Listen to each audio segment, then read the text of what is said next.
Hello dear students, welcome again, and today we are going to discuss quantum mechanical model of atom.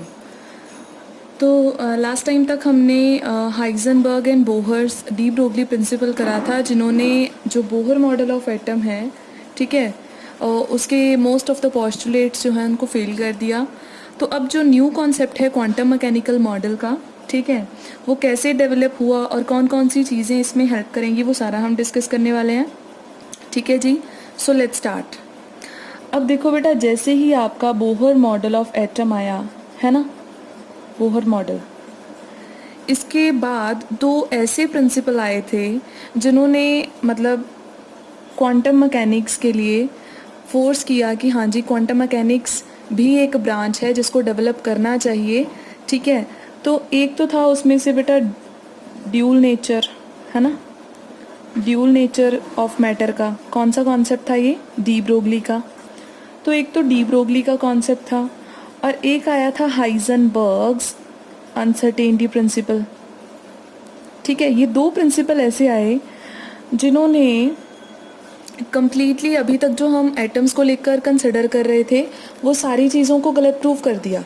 ठीक है, क्योंकि de Broglie के accordingly जो electron है वो मूव करेगा just like a wave, because it is having wave character also.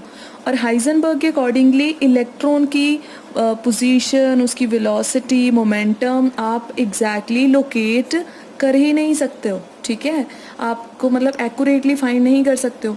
तो ये जब बातें हुई तो बोहर मॉडल कैसे गलत हुआ. अब बोहर मॉडल गलत इसीलिए हुआ बेटा बिकॉज जो बोहर मॉडल था, बोहर मॉडल ने क्या बताया था कि देखो ये रहा न्यूक्लियस और इसके अराउंड कुछ ऑर्बिट्स हैं और इलेक्ट्रॉन इन्हीं में रिवॉल्व कर रहा है. ठीक है, इलेक्ट्रॉन इनमें क्या कर रहा है, रिवॉल्व कर रहा है.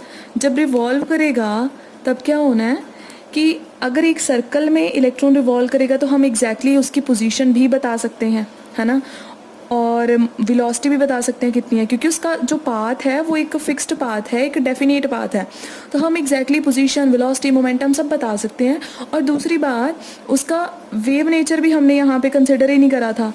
तो ये जो दोनों चीज़ें हैं ये यहाँ पे कवर नहीं हो रही हैं, तो इसीलिए बोहर मॉडल को थोड़ा मतलब गलत कर दिया गया कि नहीं, थोड़ी सी अभी और डेवलपमेंट की ज़रूरत है. अब बेटा नेक्स्ट जो मॉडल है आपका, ठीक है, वो बेसिकली इन्हीं दोनों प्रिंसिपल को लेकर चलेगा, इन्हीं दोनों के बेसिस पे वो नेक्स्ट मॉडल जो है डिज़ाइन होगा.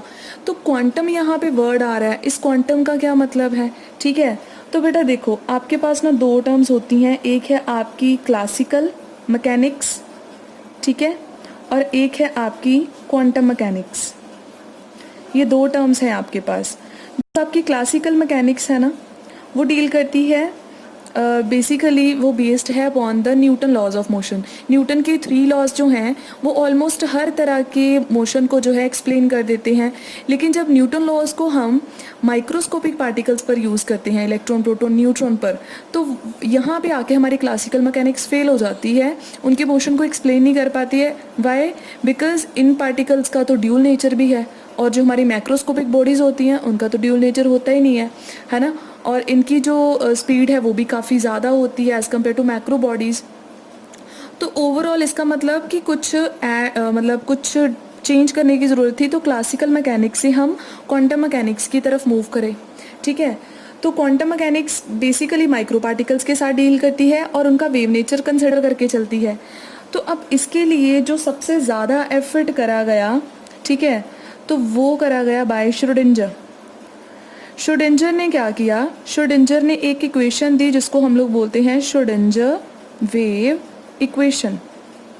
ठीक है, इसने क्या किया, इसने एक इक्वेशन दी जिसको मैं लिख रही हूँ d² psi by dx², sorry curl x², then आ जाएगा आपका curl psi by curl y² plus curl psi by curl z² plus 8π² m/h e minus V psi is equals to 0.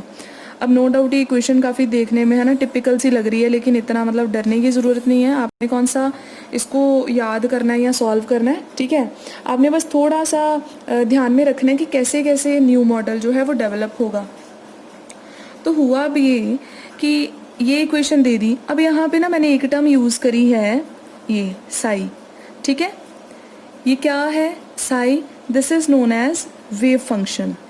ये क्या है हमारे पास? This is known as wave function. अब wave function का मतलब क्या है आपको पता है? श्रोडिंगर ने ये इक्वेशन किस लिए दी थी? उसको पता था कि electron like a wave travel कर रहा है अराउंड द न्यूक्लियस। तो वेव मोशन को एक्सप्लेन करने के लिए उसने ये एक इक्वेशन दी। ये इक्वेशन कंप्लीटली इलेक्ट्रॉन के वेव मोशन को एक्सप्लेन करती है। अब यहाँ पे जो साई टर्म यूज़ करी है ये आपका वेव फंक्शन है, ठीक है। और यहाँ पे जो वेव फंक्शन है, तो इसकी बात चलो मैं बाद में करती हूँ क्या इंडिकेट करता है। ई क्या है? E is the energy, right. E is the energy of electron, clear. Then V is the potential energy.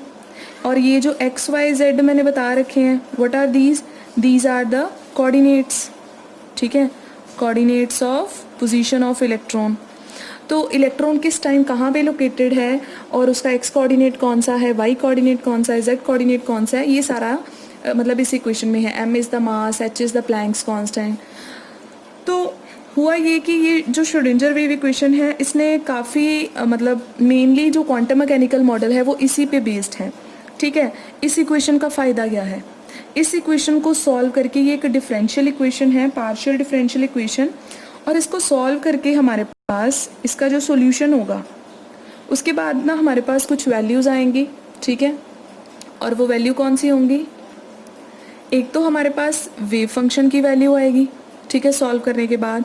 कुछ एनर्जीज़ की वैल्यू आ जाएंगी इस इक्वेशन को सॉल्व करने के बाद, ठीक है। तो इसका मतलब साई और ई की वैल्यूज़ को कलेक्ट करके हमने एक नया मॉडल प्रिपेयर करना है। तो अब यहाँ पे जो साई है उसकी वैल्यू आपको क्या बताएगी? वो बेसिकली आपको बताती है amplitude of wave of electron, ठीक है। इलेक्ट्रॉन आपको पता है वेव लाइक ट्रेवल कर रहा है ना। तो किस टाइम पे इलेक्ट्रॉन कहाँ पे है, उसका एम्पलीट्यूड कितना है, उसके एक्स वाई जेड कोऑर्डिनेट्स कितने हैं, उसके बारे में आपको ये आइडिया दे देगा वेव फंक्शन, ठीक है। और ई जो है, ई किसका आइडिया देगा आपको? ई बताएगा एनर्जी, ठीक है। तो एनर्जी ऑफ इलेक्ट्रॉन। तो अब इन्होंने क्या किया, ये सारा जो सॉल्यूशन निकला इसके बाद में एक चीज़ ये है कि अब देखो न्यूक्लियस तो यहीं पे है, प्रॉब्लम कहाँ पे? इलेक्ट्रॉन के मोशन में प्रॉब्लम है। तो इलेक्ट्रॉन जो है वो मूव कैसे करेगा, ठीक है। तो इन्होंने बोला कि देखो इसका मतलब अगर हमारे पास श्रोडिंगर वेव इक्वेशन को सॉल्व करके कुछ ई की वैल्यूज़ आ रही हैं तो इसका मतलब वही पर्टिकुलर जो एनर्जीज़ हैं वो इलेक्ट्रॉन की पॉसिबल हैं, बाकी सारी पॉसिबल ही नहीं है। तो उन पॉसिबल एनर्जीज़ के अकॉर्डिंगली न्यूक्लियस के अराउंड कुछ लेवल्स बना दिए गए, कुछ लेवल्स जो हैं वो डिसाइड कर दिए गए, ठीक है।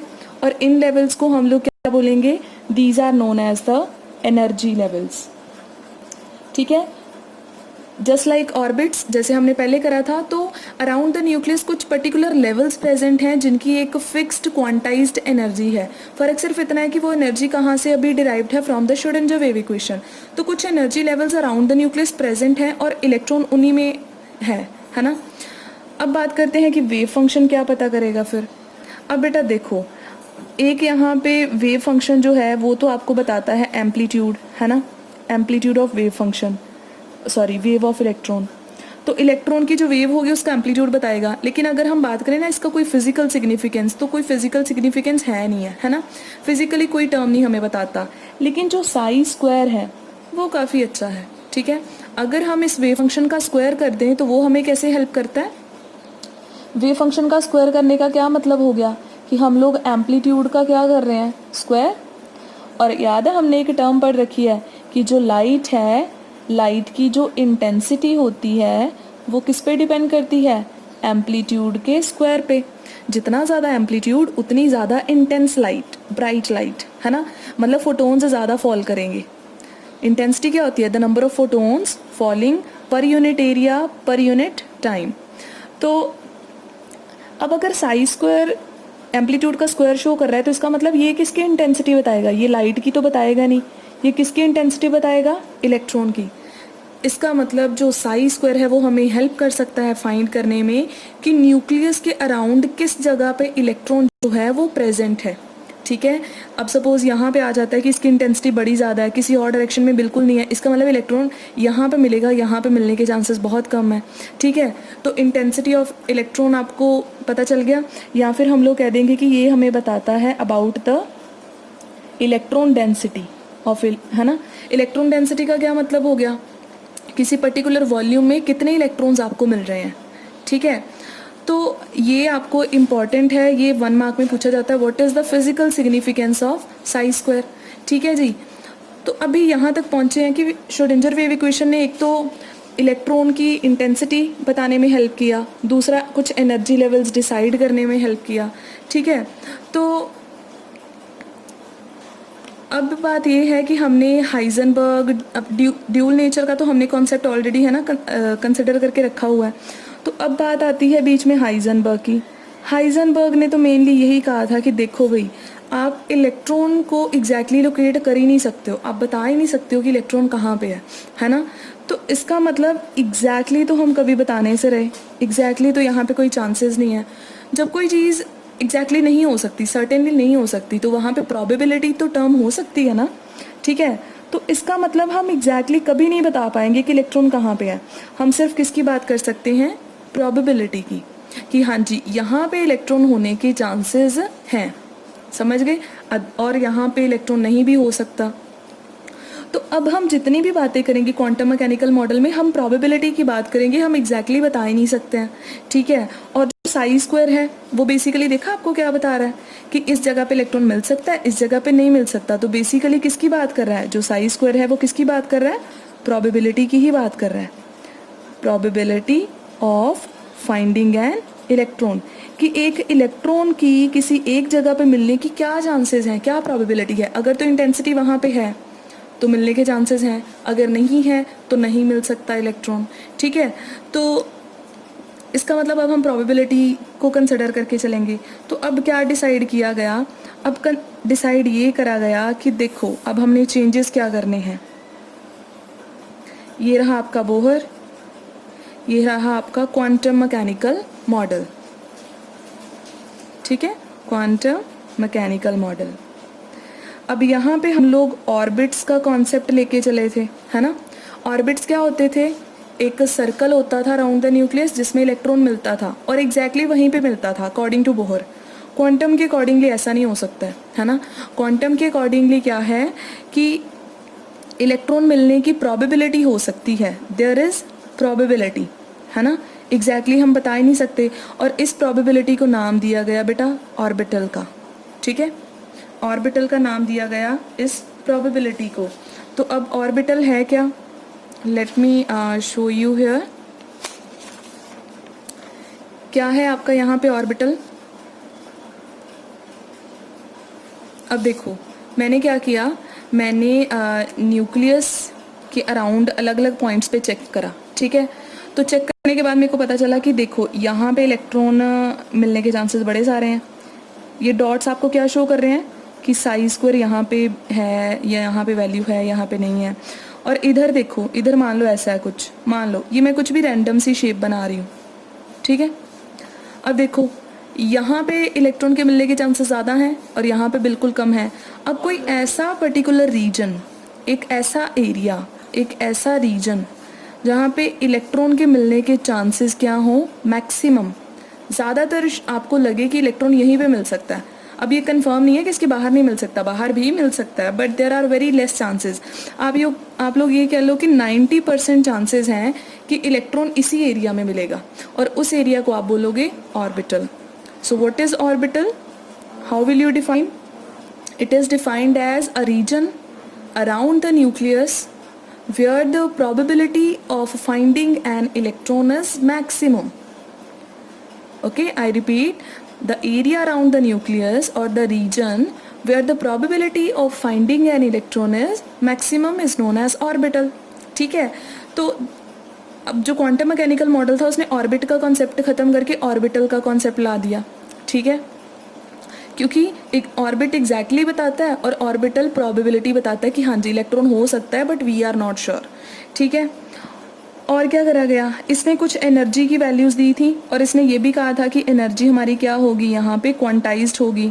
तो क्वांटम मैकेनिकल मॉडल भी इसके साथ एग्री कर रहा है, वो भी कह रहा है कि हमारे पास कुछ क्वांटाइज्ड एनर्जी लेवल ही पॉसिबल हैं, ठीक है, कि न्यूक्लियस के अराउंड कुछ पर्टिकुलर लेवल्स पॉसिबल हैं और उनकी जो एनर्जी है अगेन वो भी क्या है, क्वांटाइज्ड है। ये नहीं कि कोई भी वैल्यू हो जाए, कुछ पर्टिकुलर वैल्यूज़ ही पॉसिबल हैं और ये वैल्यूज़ कहाँ से आएंगी, फ्रॉम श्रोडिंगर वेव इक्वेशन, ठीक है। फ़र्क सिर्फ इतना है कि जितनी भी वैल्यूज़ हमारी श्रोडिंगर वेव इक्वेशन से आ रही हैं हम उन्हीं को पॉसिबल वैल्यूज़ जो है कंसिडर करेंगे, राइट। और इसके बाद इन लोगों ने क्या बताया, एक तो बाकी आपको इसके पोस्टुलेट तो सारे पता ही हैं। इसने आपको बताया वेव फंक्शन का आइडिया दिया है ना, वेव फंक्शन के स्क्वायर का आइडिया दिया। इसने बताया कि वेव फंक्शन का स्क्वायर हमेशा क्या बताएगा आपको, इलेक्ट्रॉन डेंसिटी या फिर probability of finding an electron, ठीक है। और कोई कॉन्सेप्ट जो इसने बताया हो, ठीक है, तो इसने मेन ऑर्बिटल्स का कॉन्सेप्ट दिया, ये आपने याद रखना है। बाकी तो सारे पॉइंट्स ऑलमोस्ट ऐसे ही हैं। तो क्वांटम मैकेनिकल मॉडल के ये कुछ पोस्टुलेट्स थे, ठीक है। एग्जाम में वैसे आपको ऐसे कभी क्वांटम मैकेनिकल के पोस्टुलेट नहीं पूछते, बोहर के पूछ लेते हैं। तो इसकी क्योंकि बेसिकली इसने एक टर्म ही तो बताई है, बाकी क्वांटाइजेशन वगैरह तो वही है। एक तो वेव फंक्शन का कॉन्सेप्ट बताया और उसी से डिराइव होके ऑर्बिटल का कॉन्सेप्ट बता दिया, ठीक है। तो यहाँ तक क्लियर हो गया। तो अब क्वांटम मैकेनिकल मॉडल कहाँ तक पहुँचा, इसके अकॉर्डिंग सिर्फ ये है कि देखो जो न्यूक्लियस है ना, न्यूक्लियस के अराउंड कुछ पर्टिकुलर लेवल्स हैं, ठीक है। और इनको आप लोग क्या बोलते हो, these are known as energy levels, है ना, ठीक है। तो इलेक्ट्रॉन इनमें प्रेजेंट हो सकता है। अब दूसरी बात बेटा ये है कि इन लेवल्स के कुछ फर्दर जो हैं अगेन सब लेवल्स भी हो सकते हैं। अब जैसे मान लो ये एक ही हो, इसके हो सकता है 2 पार्टनर हों, इसके हो सकता है टोटल 3 पार्टनर्स हों, है ना। तो एक लेवल फर्दर और लेवल्स में जो है डिवाइडेड भी हो सकता है, ठीक है। और इसको हम लोग क्या कहेंगे, सब लेवल्स, सब एनर्जी लेवल्स, ठीक है। तो इसका मतलब न्यूक्लियस के अराउंड कुछ पर्टिकुलर एनर्जी लेवल्स हैं, आगे फर्दर सब लेवल्स हैं और उनमें भी इलेक्ट्रॉन कहाँ मिलेगा, हमें क्या पता कहाँ मिलेगा, हमें तो एग्जैक्टली पता ही नहीं है, देयर आर ओनली चांसेस। तो इसका मतलब इन सब लेवल्स में फर्दर एक और कॉन्सेप्ट आएगा ऑर्बिटल्स का, ठीक है।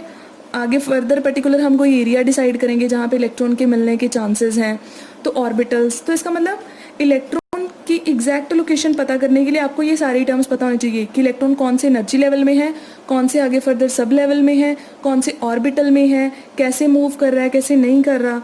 तो इन सारी चीज़ों को एक्सप्लेन करने के लिए कुछ नंबर्स जो हैं वो डिसाइड कर दिए गए कि इन नंबर्स की हेल्प से ना आप एग्जैक्टली पता कर सकते हो कि इलेक्ट्रॉन कहाँ पे है।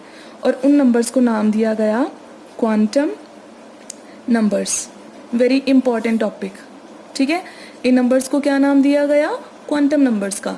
तो क्वांटम नंबर्स आपके पास कुछ ऐसे नंबर्स हैं जो आपको क्या बताएंगे, they will tell us about the address of electron. ये आपको बताएंगे कि इलेक्ट्रॉन का एड्रेस क्या है, इलेक्ट्रॉन कहाँ पे है, इलेक्ट्रॉन किस एनर्जी लेवल में है, आगे फर्दर किस सब लेवल में है, किस ऑर्बिटल में है, कैसे मूव कर रहा है, एट्सेट्रा। तो श्रोडिंगर वेव इक्वेशन सॉल्व करने के बाद कुछ पर्टिकुलर क्वांटम नंबर सॉल्व करके हमारे पास आ गए, ठीक है। मैं आपको थोड़ा सा आइडिया दे रही हूँ, N, L, M, S। तो ये जो 4 क्वांटम नंबर्स हैं ये हमको एग्जैक्टली इलेक्ट्रॉन की लोकेशन के बारे में, उसके सारी प्रॉपर्टीज़ के बारे में बताएंगे, उसके प्रॉपर एड्रेस के बारे में बताएंगे, ठीक है। तो इसका मतलब ऐसे करके हमारा एक क्वांटम मैकेनिकल मॉडल डेवलप हो गया। अब हम किस पे फोकस करने वाले हैं, अब हम नेक्स्ट टॉपिक कवर करेंगे क्वांटम नंबर्स का। And very important and very easy topic कि कैसे इलेक्ट्रॉन कहाँ कहाँ पे प्रेजेंट हो सकता है, ठीक है जी। This is all from my side, bye bye, thank you.